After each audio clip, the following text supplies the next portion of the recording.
আকবর আলী, আসলে তাকে নিয়ে কিছু বলতে চাই। সে কিন্তু আন্ডার 19 বিশ্বকাপের অধিনায়ক, যে বিশ্বকাপে বাংলাদেশ আন্ডার 19 টিম জয়ী হয়েছিল এবং বিশ্বকাপ জিতেছিল। সেই দলের অধিনায়ক হচ্ছে আকবর আলী, এবং সেই দলের অধিনায়ক এইবার বিপিএলে কিন্তু 2025 বিপিএলে খেলছে কিন্তু রাজশাহীর হয়ে। ঠিক আছে, সেই রাজশাহীর হয়ে আজকের একটা ঘটনা আপনাদের সাথে শেয়ার করি, এবং আপনারা যারা খেলা নিয়মিত দেখে থাকেন এবং আজকে যারা দেখছেন তারা কিন্তু দেখছেন আজকের দুপুরের ম্যাচটাই কি হয়েছে। আকবর আলী এবং এনামুল হক বিজয়ের মধ্যে কিন্তু একটা রান আউট হয়েছে। সেখানে আকবর আলী এবং বিজয় রান আউটের মধ্যে আসলে একটা মিস আন্ডারস্ট্যান্ডিং এর মাধ্যমে রান আউটটা হয়। সেখানে কিন্তু আমরা কি দেখতে পাই, বিজয় তাকে কিন্তু বারবার বলছিল, আকবর ক্রিজ থেকে বের হ, বের হ ভাই, বের হ। কিন্তু তারপরেও কিন্তু আকবর আলী ক্রিজ থেকে বের হয়নি। কিন্তু সেখানে কিন্তু তার বের হওয়া উচিত ছিল এবং টিমের জন্য তার রান আউটটা স্যাক্রিফাইস করা উচিত ছিল। শুধু টিমের জন্য নয়, কেন স্যাক্রিফাইস করা ছিল? প্রথমত, এনামুল হক বিজয় যে ফর্মে আছে এবার বিপিএলে, সেখানের কারণে। আর দ্বিতীয়ত, আজকে যে ফর্মে সে খেলতেছিল, কারণ সেখানে সে যদি থাকতো তাহলে কিন্তু অনায়াসেই মানে 200-র কাছাকাছি অন্তত স্কোরটা যাইতো। না গেলেও সে কিন্তু ফর্মে ছিল। আকবর আলী একজন জুনিয়র, এনামুল হকের জুনিয়র খেলোয়াড়। সে কিন্তু তার কিন্তু উচিত তাকে সম্মানের খাতিরেই হোক, আকবর আলী যদি তার থেকে ভালো খেলোয়াড় হতো তাহলে আকবর আলীকে কিন্তু এনামুল হক বিজয় বলতো না যে আকবর আলীকে, আকবর ক্রিজ থেকে বের হ, এটা কিন্তু বলতো না। তার কাছে যথেষ্ট সময় ছিল আকবর আলী বেরোনোর জন্য, বের হয়নি।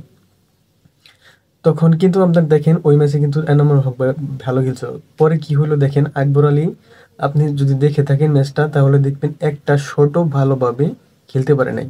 এবং কি কমেন্টেটররা ভালো বারবার বলতেছিল আকবর আলীর উচিত ছিল ক্রিজ থেকে বের হয়ে যাওয়া, এবং আকবর আলী কিভাবে এত পেসের 140, 45, 50-এর পেস বলগুলা কিভাবে খেলতে হয় এটা তার জানাই নাই। এই কথা বলতেছিল। এই কথা তো আর শুনতে হতো না যদি তিনি এনামুল হক বিজয়কে রান আউটটা না করতেন। একজন জুনিয়র ক্রিকেটার যার স্বপ্ন বাংলাদেশ জাতীয় দলে খেলবে, তার কিন্তু এরকম মানে তার কাছ থেকে এরকম আশা করা যায় না।